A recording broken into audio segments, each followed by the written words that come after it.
આપણા દેશના સરકારી કર્મચારીઓ એનપીએસ એટલે નેશનલ પેન્શન સ્કીમને લઈને ડિસસેટિસ્ફાઈડ છે, એ તો આપણા સૌને ખબર જ છે.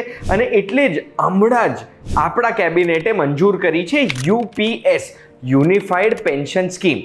તો જો તમે જાણવા માંગતા હોય કે આ યુપીએસના ફીચર્સ શું છે અને ક્યારથી અમલીકરણ થશે, તો એના માટે ધ્યાનથી સાંભળજો. હું તમને એક વાત કહું.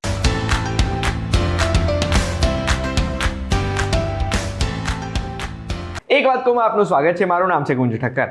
સરકારી કર્મચારીઓની પેન્શન સ્કીમને લઈને બહુ જ કન્ફ્યુઝન છે, કારણ કે બહુ જ અલગ અલગ સ્કીમો અત્યારે આપણને સાંભળવામાં આવી રહી છે. એક હતી ઓપીએસ એટલે ઓલ્ડ પેન્શન સ્કીમ, એક છે એનપીએસ એટલે નેશનલ પેન્શન સ્કીમ, જે 1 જાન્યુઆરી 2004થી વાજપેયી સરકારે લાગુ કરી હતી, અને એક હમણાં કેબિનેટે અપ્રૂવ કરી છે યુપીએસ એટલે યુનિફાઈડ પેન્શન સ્કીમ. તો આજના વિડીયોમાં હું તમને યુપીએસની તો પૂરેપૂરી માહિતી આપીશ, પણ યુપીએસ અને એનપીએસમાં ફરક શું છે એ પણ કહેવાનો છું. અને આપણા દેશના કેબિનેટે જે હમણાં અપ્રૂવ કરી યુપીએસ યુનિફાઈડ પેન્શન સ્કીમ, આ ત્રીજી પેન્શન સ્કીમ છે. ઓલ્ડ પેન્શન સ્કીમ એક ગેરંટીડ પેન્શન સ્કીમ હતી. પછી નેશનલ પેન્શન સ્કીમ એટલે ન્યૂ પેન્શન સ્કીમ. એમાં આપણે કોન્ટ્રીબ્યુશન કરવાનું આવતું હતું, અને કોન્ટ્રીબ્યુશન પરથી બજારમાં રિટર્ન કેટલું મળે છે એનાથી આપણું લમસમ પેમેન્ટ અને પેન્શન નક્કી થતું હતું. પણ આ યુપીએસ યુનિફાઈડ પેન્શન સ્કીમ છે ને, એ આ બંનેઓને મિક્સ કરીને એક હાઇબ્રિડ સ્કીમ બનાવી છે, અને એની માહિતી આજના વિડીયોમાં આપવાનો છું.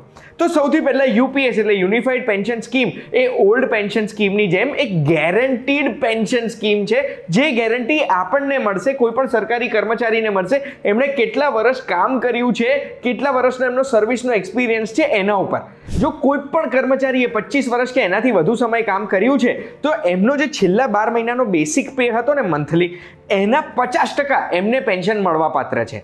મિનિમમ પેન્શન 10,000 રૂપિયા તો મળશે જ કોઈ પણ કર્મચારીને, અગર એમણે 10 વર્ષ માટે કામ કર્યું છે. એટલે 10 વર્ષનો એક્સપિરિયન્સ મિનિમમ જોઈશે અગર યુપીએસનો લાભ લેવો છે તો. અને 10 વર્ષથી લઈને 25 વર્ષનો જો એક્સપિરિયન્સ છે, એમણે કામ કર્યું છે, તો એ પ્રપોર્શનેટલી એમના બેસિક પેના એટલા ટકા એમને પેન્શન મળશે. હવે કોઈ પણ પેન્શનર છે, એમની ડેથ થઈ જાય છે, એમનો જીવ જતો રહે છે, તો એમની ઉપર જે ડિપેન્ડન્ટ પરિવાર છે ને, એમને મળતી પેન્શનના 60% પેન્શન એમને મળવા પાત્ર છે. આગળ કેલ્ક્યુલેશનમાં બધું તમને સમજાવવાનો છું.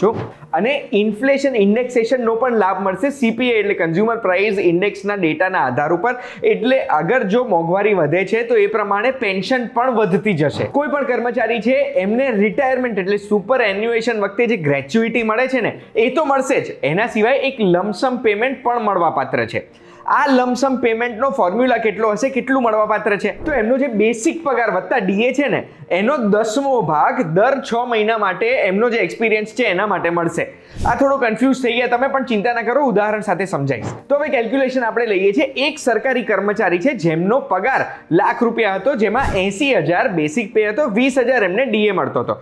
25 વર્ષનો એમને એક્સપિરિયન્સ છે, તો એ 25 વર્ષનો એક્સપિરિયન્સ છે એટલે 50% પેન્શન મળવા પાત્ર છે. એટલે જે 80,000 બેસિક હતો, એ બેસિકના 50% એટલે 40,000 મંથલી પેન્શન એમને મળશે આજીવન, એમનું જીવન છે ત્યાં સુધી. પછી જો એમને કંઈ થઈ જાય છે, તો એમના પરિવારને આ 40,000ના 60% એટલે 24,000 રૂપિયા પેન્શન મળવા પાત્ર રહેશે. હવે એમનું જે આપણે લમસમ પેમેન્ટ કેલ્ક્યુલેટ કરવું છે, તો એ લમસમ પેમેન્ટમાં એમનું બેસિક વત્તા ડીએ બંને કેલ્ક્યુલેટ થશે. એટલે ₹1,00,000 રૂપિયાનો 10મો ભાગ એટલે 10,000 રૂપિયા થયા. અને એમણે 25 વર્ષ કામ કર્યું છે, એટલે 6 મહિના 50 વખત આપણે ગણવાના. એટલે 10,000 × 25 × 2 એટલે 10,000 × 50 એટલે ₹5,00,000 રૂપિયા એમને લમસમ રૂપિયા પણ મળવા પાત્ર રહેશે. હવે યુપીએસમાં બીજી એક વસ્તુ જે એનપીએસની એડ થઈ છે એ છે કે એનપીએસમાં બી 10% કોન્ટ્રીબ્યુશન કરવાનું હતું, જેમાં 14% કોન્ટ્રીબ્યુશન સરકાર કરવાની હતી ને 24% પૈસા આપણા નામે ભેગા થતા હતા. એ ચેન્જ કરીને 10% કોન્ટ્રીબ્યુશન એક એમ્પ્લોયીએ કરવાનું આવશે, જે ઓલ્ડ પેન્શન સ્કીમમાં એકે કોન્ટ્રીબ્યુશન હતું જ નહીં. એ 10% કોન્ટ્રીબ્યુશન કરવાનું આવશે. એમાં 18.5% સરકાર જોડશે અને 28.5% થઈ જશે. સરકાર જે 18.5% જોડવાની છે એ ફિક્સ નથી, એમાં વધારે પણ જોડી શકે છે અગર યુપીએસમાં પ્રોમિસ કરેલા આંકડા અચીવ કરવા માટે જોડવાની જરૂરત પડે છે તો. પછી સવાલ એ છે કે આ યુપીએસ ક્યારે લાગુ થશે, એનું અમલીકરણ ક્યારે થશે?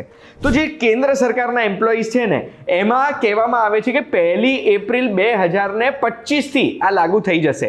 પણ જો રાજ્યોમાં અપ્લાય કરવી છે, તો એના માટે યુપીએસ માટે પહેલા કેબિનેટમાં મંજૂરી થયું, સરકારમાં મંજૂરી થશે, પછી સ્ટેટ ગવર્મેન્ટ લાગુ કરે છે યુપીએસને, તો એના પછી યુપીએસ રાજ્યોના સરકારી કર્મચારીને પણ લાગુ થશે. હવે સૌથી ઇમ્પોર્ટન્ટ સવાલ કે એનપીએસ તો લાગુ કરેલું હતું, અને 2022માં સરકારે એવું પણ કહી દીધું હતું કે ઓલ્ડ પેન્શન સ્કીમ લાગુ કરવામાં નહીં આવે. તો પણ અત્યારે યુપીએસની જરૂરત કેમ પડી? તો એના માટે આપણે થોડા હિસ્ટ્રીમાં જઈએ. તો 1 જાન્યુઆરી 2024માં આપણા દેશમાં એનપીએસનું અમલીકરણ થઈ ગયું હતું. અમલીકરણ કરવાનું કારણ શું હતું કે વર્ષ 1990-91માં આપણો જે બી ખર્ચ હતો ને પેન્શન માટે, એ વર્ષ 2020-21માં 58 ગણો થઈ ગયો કેન્દ્ર સરકારનો. એટલે પુષ્કળ પૈસા થઈ ગયા હતા કે કંઈક 2-3 હજાર કરોડ રૂપિયા હતા, એ વધીને કંઈક 90,000 કરોડ રૂપિયા થઈ ગયા હતા. અને એટલે જ આ પેન્શનનો ખર્ચ ઘટાડવા માટે એનપીએસનું ઇન્ટ્રોડક્શન કરવામાં આવ્યું હતું વાજપેયી સરકારે, કારણ કે એમને ખબર હતી કે પેન્શન આટલી બધી વધી જવાની છે. પણ જ્યારે આ પેન્શનનું ઇન્ટ્રોડક્શન કર્યું ત્યારે એનપીએસ જે હતું ને, એ એનપીએસમાં સૌથી પહેલાં તો ગેરંટીડ પેન્શન નથી. કર્મચારીએ પોતાના પગારમાંથી પૈસા કોન્ટ્રીબ્યુશન કરવાના હતા. જે ઓલ્ડ પેન્શન સ્કીમમાં નહોતું, એમાં ગેરંટીડ 50% પેન્શન મળવાપાત્ર અને કોઈ કોન્ટ્રીબ્યુશન નહોતું કરવાનું.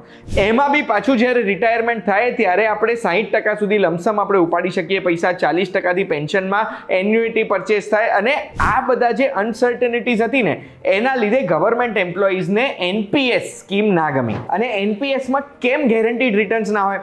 કારણ કે આપણે જે કોન્ટ્રીબ્યુશન કરીએ છીએ વત્તા 14% જે ગવર્મેન્ટ એડ કરે છે, એ બધાથી ગવર્મેન્ટ બોન્ડ્સ, માર્કેટમાં સિક્યોરિટીઝ કે પછી ઇક્વિટીમાં ઇન્વેસ્ટમેન્ટ થાય, અને બજાર જે રિટર્ન આપે છે એનાથી આપણું કોર્પસ નક્કી થવાનું હતું. એટલે પહેલેથી એનપીએસને લઈને કર્મચારીઓ ખુશ નહોતા. એમાં બી ચેલેન્જીસ શું આવ્યા કે વેસ્ટ બેંગાલમાં તો જ્યારથી અમલીકરણ થયું ત્યારથી જ એનપીએસને લાગુ કરવામાં નહોતું આવ્યું સરકારી કર્મચારીમાં. એના પછી વર્ષ 2020-21માં જ્યારે લાર્જ સ્કેલ રિટાયરમેન્ટ થયા ને, ત્યારે ગવર્મેન્ટ એમ્પ્લોઈઝે બહુ જ બધો પ્રોટેસ્ટ કર્યો હતો કે અમને ઓપીએસ પાછું જોઈએ છે.